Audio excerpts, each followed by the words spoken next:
Kampanye Amerika Serikat, AS, Israel melawan Iran memasuki tahap selanjutnya, dengan operasi yang bertujuan untuk lebih lanjut melumpuhkan kemampuan militer Teheran.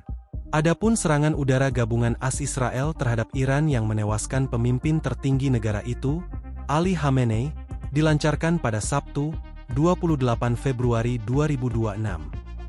Kepala Militer Israel, Letnan Jenderal Eyal Zamir, mengatakan lebih dari 60% peluncur rudal balistik Iran dan 80% sistem pertahanan udaranya telah dihancurkan dalam kampanye yang sedang berlangsung melawan Iran. Sekarang kita beralih ke fase operasi selanjutnya. Pada fase ini, kita akan lebih lanjut membongkar rezim dan kemampuan militernya. Ada kejutan tambahan di depan yang tidak akan saya ungkapkan, kata Letnan Jenderal Eyal Zamir dalam pernyataan yang disiarkan televisi, Kamis, 5 Maret 2026, dilansir Al Arabiya. Kami telah menetralisir dan menghancurkan lebih dari 60% peluncur rudal balistik, katanya. Rencana AS lawan Iran.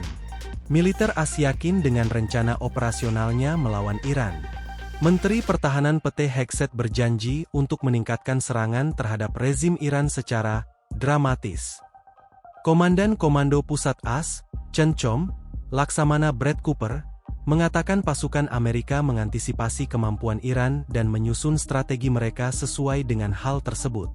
Kami sangat familiar dengan kemampuan Iran, dan seperti yang bisa Anda bayangkan, kami merencanakannya sejak awal, kata Cooper kepada Al Arabiya English. Dan saya merasa yakin dengan rencana tersebut, sambungnya. Cooper menambahkan bahwa pasukan AS terus beradaptasi seiring dengan perkembangan medan perang. Seperti organisasi yang baik lainnya, kami menyesuaikan diri seperlunya untuk menghadapi lingkungan, dan kami telah melakukan penyesuaian yang tepat, katanya. Sistem pertahanan AS terhadap pesawat nirawak telah lama menuai kritik karena rudal-rudal mahal sering digunakan untuk menembak jatuh pesawat nirawak yang relatif murah yang dikerahkan oleh Iran dan sekutunya. Namun, Cooper mengatakan AS telah berada di sisi lain dari ketidakseimbangan biaya tersebut. Saya ingat dulu kita selalu mendengar bahwa kita menembak jatuh drone seharga $50.000 dengan rudal seharga $2 juta, katanya. Sekarang, kita menghabiskan banyak waktu menembak jatuh drone seharga $100.000 dengan rudal seharga $10.000, jelas dia. AS juga mengerahkan unit drone kamikaze baru untuk pertama kalinya selama operasi Iran. Drone tersebut dikembangkan setelah bertahun-tahun AS menangkap dan merekayasa balik model-model Iran. Bagian dari kampanye yang lebih luas, yang disebut Operasi Epic Fury, bertujuan untuk melumpuhkan kemampuan rudal balistik dan kekuatan angkatan laut Iran, kata para pejabat. Cooper mengatakan bahwa pasukan pembom AS telah menyerang hampir 200 target jauh di dalam wilayah Iran selama 72 jam terakhir, termasuk lokasi-lokasi di sekitar Teheran. Dia juga mengungkapkan bahwa hanya 1 jam sebelum pengarahan, pesawat pembom siluman B-2 menjatuhkan puluhan bom penetrasi seberat 2.000 pon ke peluncur rudal balistik yang terkubur dalam-dalam. Cooper mengatakan pasukan AS juga telah menargetkan Badan Setara Komando Antariksa Iran. Menurutnya, serangan Iran telah menurun secara signifikan sejak awal perang. Serangan rudal balistik telah turun 90% sejak hari pertama pertempuran, sementara serangan pesawat tak berawak turun 83%. Militer AS juga telah menyerang 30 kapal Angkatan Laut Iran.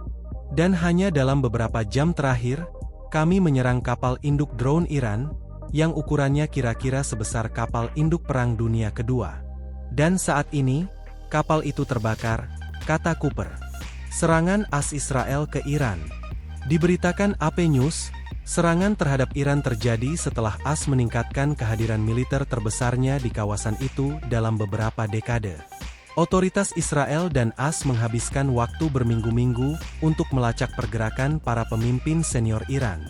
Presiden AS Donald Trump mengatakan, pemboman berat dan tepat sasaran di Iran akan berlanjut sepanjang minggu atau lebih lama.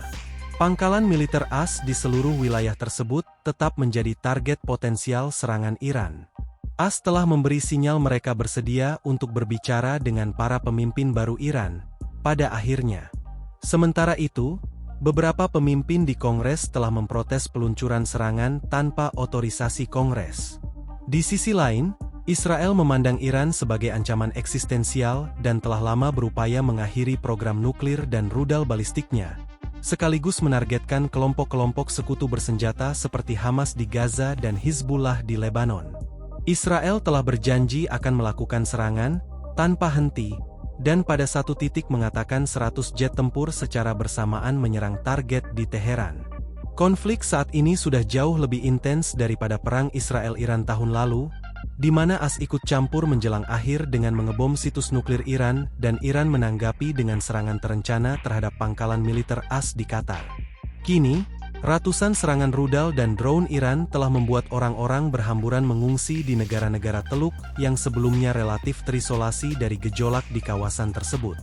Uni Emirat Arab mengatakan bandara utama Dubai telah terkena dampaknya, dan para turis serta orang lain tersentak mendengar dentuman rudal pencegat. Arab Saudi mengatakan telah mencegat serangan tersebut dan memanggil duta besar Iran. Para diplomat senior dari 6 negara Teluk mengatakan mereka memiliki hak untuk membela diri. Harga minyak melonjak tajam ketika perdagangan pasar dimulai pada hari Minggu karena para pedagang bertaruh bahwa pasokan dari wilayah penting tersebut akan melambat atau berhenti. Serangan di dan dekat Selat Hormuz, titik rawan minyak terpenting di dunia, juga meningkatkan kekhawatiran tentang pasokan. Sebagai tanggapan, 8 negara yang merupakan bagian dari kartel minyak OPEC, mengatakan mereka akan meningkatkan produksi minyak mentah.